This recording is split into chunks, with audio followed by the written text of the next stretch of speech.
సింగరేణిలో సత్తుపల్లిలో కోల్ బంకర్ని 400 కోట్ల రూపాయల బంకర్ని అన్యాయంగా అక్రమంగా టెండర్ దక్కించుకొని సింగరేణి పర్చేస్ అధికారులని మేనేజ్ చేసుకొని 400 కోట్ల రూపాయలు దక్కించుకున్న కాంట్రాక్టు బడా కంపెనీ సమంత కంపెనీని బ్లాక్ లిస్ట్లో పెట్టాలా? 2500 టన్నుల బంకర్ కట్టాల్సింది 100 టన్నుల బంకర్ కట్టి చేతులు దులుపుకున్న సమంత కంపెనీని బ్లాక్ లిస్ట్లో పెట్టాలని Telangana SC ST BC minority విద్యార్థి యోజన సంఘం డిమాండ్ చేస్తూ ఉంది. ప్రధానంగా నేషనల్ విజిలెన్స్ కమిషన్కి కంప్లైంట్ చేస్తాం. అదేవిధంగా దేశ అత్యున్నతమైన పదవి భారత రాష్ట్రపతికి ఫిర్యాదు చేస్తాం. భారతదేశ ప్రధానమంత్రి నరేంద్ర మోడీకి ఫిర్యాదు చేస్తాం.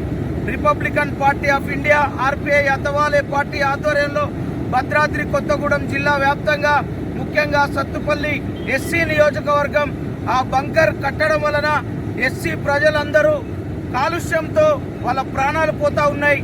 ఆ బంకర్ పగుళ్ళొచ్చింది. ఆ బంకర్ కూలిపోతే ఎస్సీ ప్రజల అంబేద్కర్ కాలనీ మొత్తం బొగ్గుమయం అయిపోయి ఆ బంకర్లో ఉన్న బొగ్గంతా ఎస్సీ ఇళ్ల మీద పడే పరిస్థితి వస్తూ ఉంది. వెంటనే సమంత కంపెనీని బ్లాక్ లిస్ట్లో పెట్టాలి.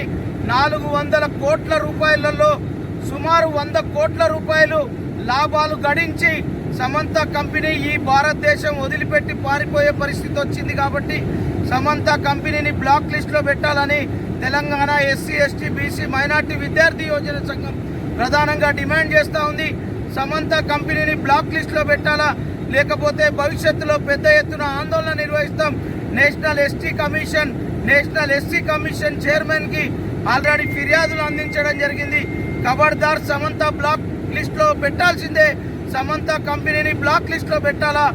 ఈ సింగరేణి అధికారులు ప్రభుత్వ అధికారులు సింగరేణిలో అవినీతి రాజ్యం ఏలుతా ఉంది. ఖచ్చితంగా సింగరేణి ప్రక్షాళన చేస్తాం.